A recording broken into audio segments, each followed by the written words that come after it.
আজ নিয়ে যাব আপনাদেরকে একটা রূপকথার দেশে। হ্যাঁ, এটা ইটালির ভ্যানিস নয়, তবে দক্ষিণ ভারতের আলপুলা জেলার অ্যালেপি শহর।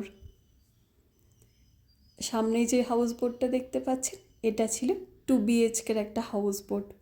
যারা ফ্যামিলি নিয়ে শুধু ওই হাউস বোটটাতেই থাকতে চায়, তারা এটা বুক করতে পারেন। হাউস বোটে ওঠার 1 থেকে 1.5 ঘন্টা পরে আমাদেরকে লাঞ্চ দিয়ে দিয়েছিল। বুফেই ছিল সব, অনেক রকমের আইটেম ছিল, আর হাউস বোটেই রান্না করা হয়েছে এই সমস্ত খাবার দাবার। তবে আমি শুধু রুটি আর চিকেন খেয়েছিলাম। খাওয়ার পর দেখছি মনটা এত খারাপ হয়ে গেল ওয়েদারটা দেখে। এত ঘন কালো মেঘ ছিল আকাশে, যে কোনো মুহূর্তেই বৃষ্টি নামতে পারে। তাই বসে বসে ভাবছিলাম, এত কষ্ট করে এলাম, অ্যালেপি শহরটা দেখতে পারবো কিনা ঘুরে। তবে আপনাদেরকে একটা কথা বলে রাখি, হাউস বোট থেকে না আপনারা বাইরের অ্যালেপি শহরটা ঘুরতে পারবেন। কিছু কিছু বাড়ি ঘর দোকানপাট দেখতে পারবেন। আপনাকে যদি টিপিক্যাল ভিলেজটা দেখতে হয়, তাহলে আপনাকে এরকম একটা ছোট বোট ভাড়া করতে হবে। ওই হাউস বোটে যারা থাকে তারাই ঠিক করে দেয়। পার হেড ওই 400 টাকা করে নিয়েছিল।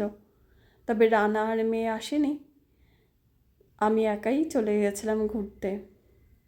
হাউস বোটে যারা ছিল তাদের সাথে তো পরিচয় হয়ে গেছিলো, তাদের সাথেই চলে গেছিলাম।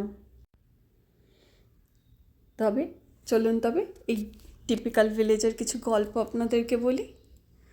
আমাদের বাড়িগুলোর সামনে যেরকম দাঁড়িয়ে থাকে সাইকেল বা স্কুটার, কার, এইসব বাড়িগুলোর সামনে দাঁড়িয়ে থাকে একটা করে বোট। সেটা তাদের পার্সোনাল বোট।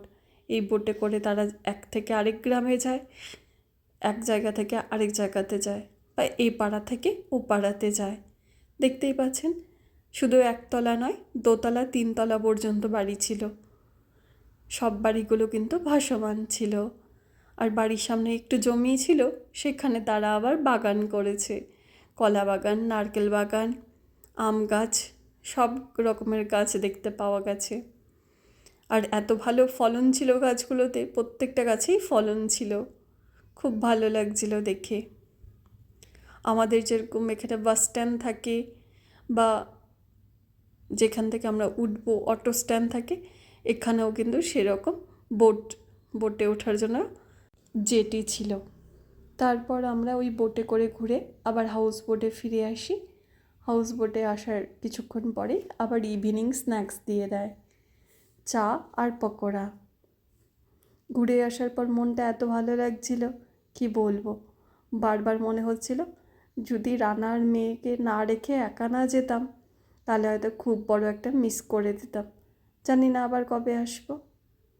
পরের দিন সকালবেলায় ভিডিও এটা। আমরা অ্যালেপি থেকে সেলামের উদ্দেশ্যে রওনা দিয়েছি আমাদের ট্যুর কমপ্লিট করে। অ্যালেপি থেকে সেলামও কিন্তু 450 কিলোমিটার ছিল। যেতে এদিন আমাদের অনেকটা সময় লেগেছিল।